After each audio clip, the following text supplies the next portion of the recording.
हैं, इसलिए हम केवल प्रधान नहीं है।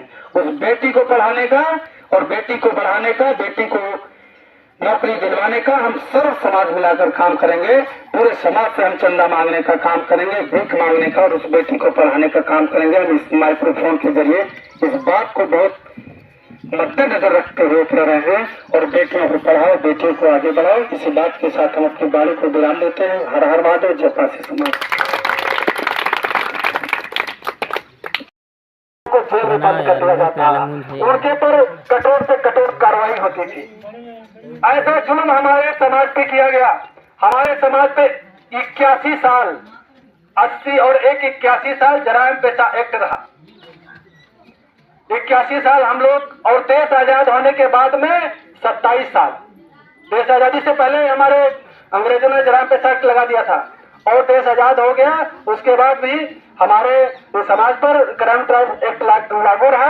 और बापू महाशय मसूरिया दिल पासी अगर ना होते तो शायद मैं यहाँ पर बोल नहीं पा रहा होता, क्योंकि उन्होंने ऐसा कदम उठाया। जब जवाहरलाल नेहरू जी की सरकार हुई, बापू महाशय मसूरिया दिल पासी फूलपुर से सांसद बनकर गए, और उन्होंने संसद में आवाज रखी कि सारा समाज, सारे सब लोग आजाद हो गए हैं, और इस आजाद भारत में हमारा समाज, पासी समाज नहीं आजाद हुआ है। अगर पासी समाज को आजादी नहीं मिली तो मैं इसी सदन में अपने आप को खत्म कर लूंगा। तो पंडित जवाहरलाल नेहरू जी ने उनकी बात को माना और क्रिमिनल ट्रायल एक्ट हटाने की बात को मंजूरी दी। मगर उन्होंने 1952 में हटाने की मंजूरी दी केंद्र में, मगर वो ऐसे पड़ी रही, और उस पर कमीशन हुआ, और उसके बाद में राज्य सरकारों पे डाल दिया गया।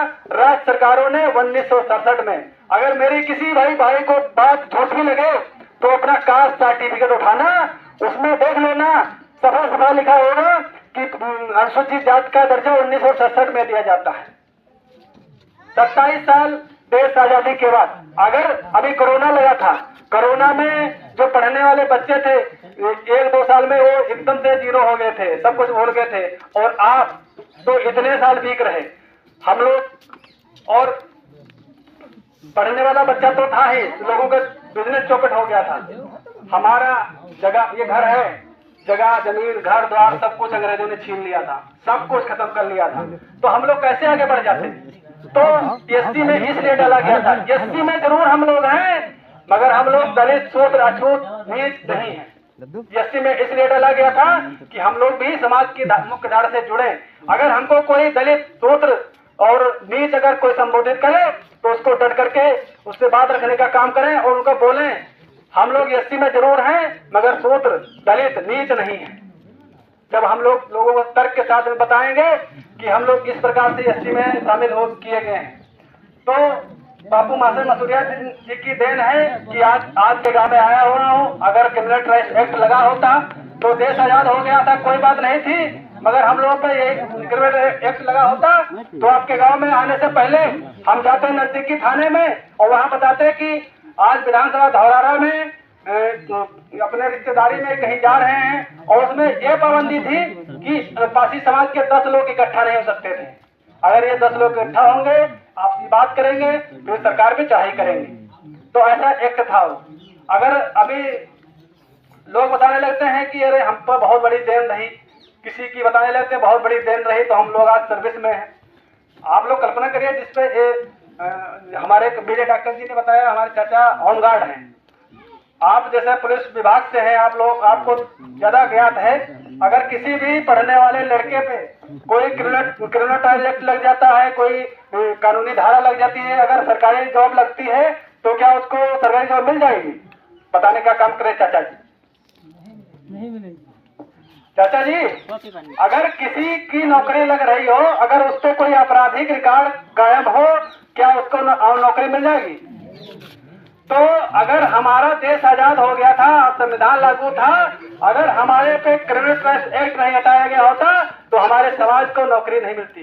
तो हम अपने मसीहा बापू महाशय मसूरिया दिल पासी जी का बहुत बहुत धन्यवाद करते हैं, उनके चरणों में नतमस्तक प्रणाम करते हैं, और मैं इसी के साथ में अपनी बात को विराम करता हूँ। मेरी बात में कहीं पर कोई त्रुटि हुई हो तो मुझे माफ करना।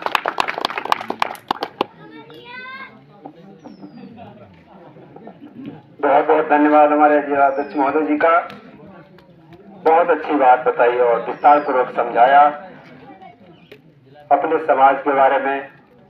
और इसी के साथ मैं एक बार पुनः अपने डॉक्टर विजय कुमार जी से आग्रह करता हूं, जिन्होंने बहुत ही अपनी लगन और मेहनत से आज के इस कार्यक्रम का आयोजन किया। मैं आप तथा अपनी टीम की तरफ से उनको बहुत बहुत धन्यवाद करता हूं और उनको सादर मंच पर आमंत्रित करता हूं कि वो मंच पर आए और अपने विचार हम लोगों के सामने रखें। बहुत बहुत स्वागत।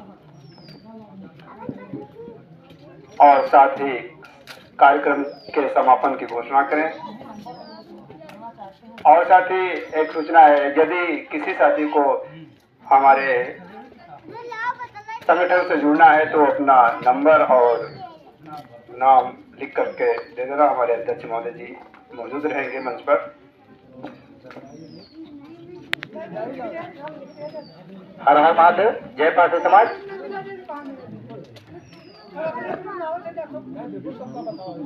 हाँ,